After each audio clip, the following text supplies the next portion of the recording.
According to the US State Department, more than 2 million members of Muslim ethnic minorities are being held by the Chinese government in so-called re-education camps against their will, including 800,000 Uyghurs. Activists say it's part of a long-running government campaign to suppress, torture and humiliate the Uyghurs. The Chinese government say they're fighting terrorism, even as they send Communist Party officials to live inside of Uyghur homes. But is the world even paying attention? Joining me to discuss this human rights crisis is Ilshat Hassan, a Uyghur activist who was forced to leave China. Ilshat Hassan, thanks for joining me on UpFront. Thank you for having me. You're a Uyghur activist who fled China in 2003. How bad has the situation become in Xinjiang province, the historic Uyghur homeland, in more recent months and years? Do you recognize these horrific numbers from the US State Department? 800,000 Uyghurs in re-education camps, more than 2 million members of Muslim minorities detained in total. The numbers sound almost unbelievable. Yes, actually after the 4th of December, the Tuesday, State Department official Scott Busby gave a testimony in Capitol Hill, and a lot of news media pick up the 800,000 Uyghur.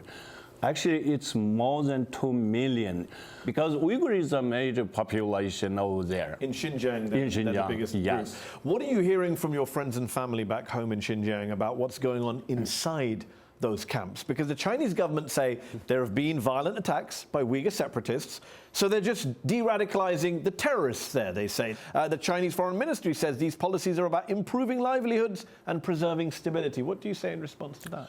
To that, we have a lot of testimony, witness testimony, and also we have the first-hand information from the Chinese government's website and their information. And I will ask them, what the president of Xinjiang University, what's the medical university president, and Kashgar University's president, they need from this vocational education camp. They're in the camps as well. Yeah, they're in the camps as well. Clearly. And how can they become a terrorist if they can promote it to the Xinjiang University's president, which means it's a provincial level party member, also must be Communist Party member, which means the Communist Party members become terrorists. Wow. Now need to go to the what's happening in those camps? Are we talking about, what are we talking about? There's testimony of torture? Yes, it's by the State Department's official, relentless indoctrination and harsh condition inside. And with Mikirgul Tursun's testimony, they are enforcing torture and hunger, not giving them enough food, not enough water, and sometimes forcing them to take medicine, unknown medicine, and after that, from the woman's testimony, they lost the pregnancy, most of them, and some kids was died over there, okay. And that is. And in one cell, with Mikirgul Tursun's description, they have more than 60 around people inside, and some have to be stand up. And these testimonies are coming from people who have been released and come out. Yes, Mikirgul Tursun, left China. Now we have 4: Mikirgul Tursun, Ömer Bek, and Sayra Gül, and another one lady. Now he is in Turkey. So, now we have 4. So the numbers we're seeing, the conditions that are getting harsher, this is an escalating trend clearly, but it's not new. The repression of the Uyghurs has been going on for decades. Oh, yes. Tell me about what happened to you. You were a Uyghur activist in China in the 80s and 90s. What happened to you?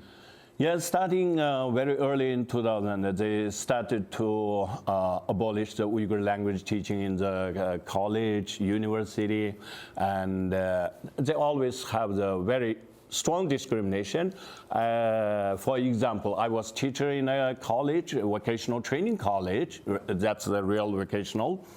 And regularly, the police will visit me and bring me to the police station, asking some question.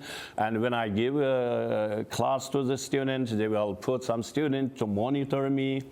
And they arrested me twice and beating me. And my tooth was beaten out, broken. This is one. And they used the electric, the baton. And they electricized me twice in one interrogation. When was this roughly? It was in 2001. And what happened to your family? Did your family suffer as well? My brother was killed by the Chinese mob in 2004 after I left, and my sister was get arrested because of my activism in 2014. And now I got lost with all my family members. Now I don't know if my mom, she's still alive. My sister is still alive. My ex-wife get lost contact, and my kid, I got him after 10 years in 2013 in Malaysia.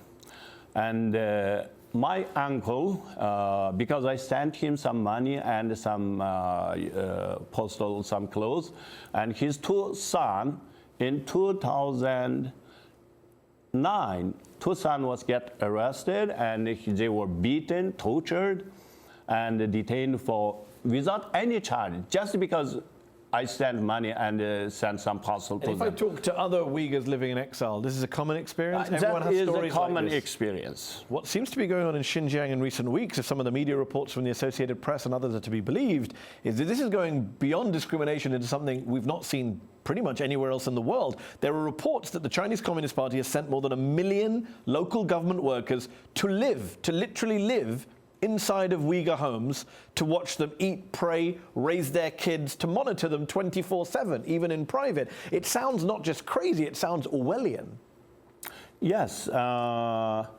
It was always monitoring the Uyghurs. That was a common practice in the Chinese government for the Uyghur. If you say no, you are extremism. And they can label you, and they can send you to a concentration camp or sentence you because just say you don't like them. And they will leave you 24 hours. And one time they go, at least have to live in their Uyghurs' home for 2 weeks.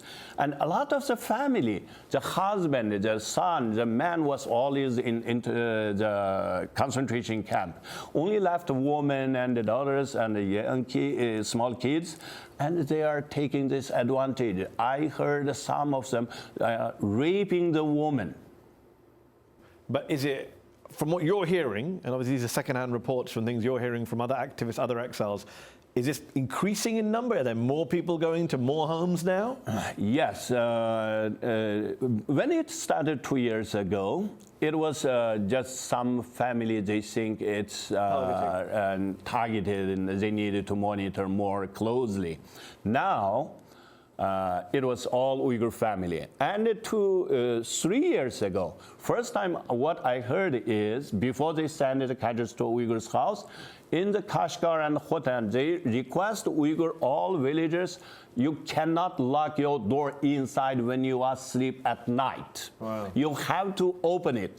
And the police can anytime come into your house in midnight, ask all your family to go outside to wait in the courtyard. They will search your home. What are they looking for? Anything, prayer rags or Qurans or any Uyghur alphabet letter written books. So what do you want the US government, Muslim majority countries which have been very silent about all this, the international community, the UN, what do you want them to do to help Uyghurs in Xinjiang? How do you put pressure on a country as powerful as China, as economically dominant in the global economy as China? Currently, for example, the US government having some trade war with China.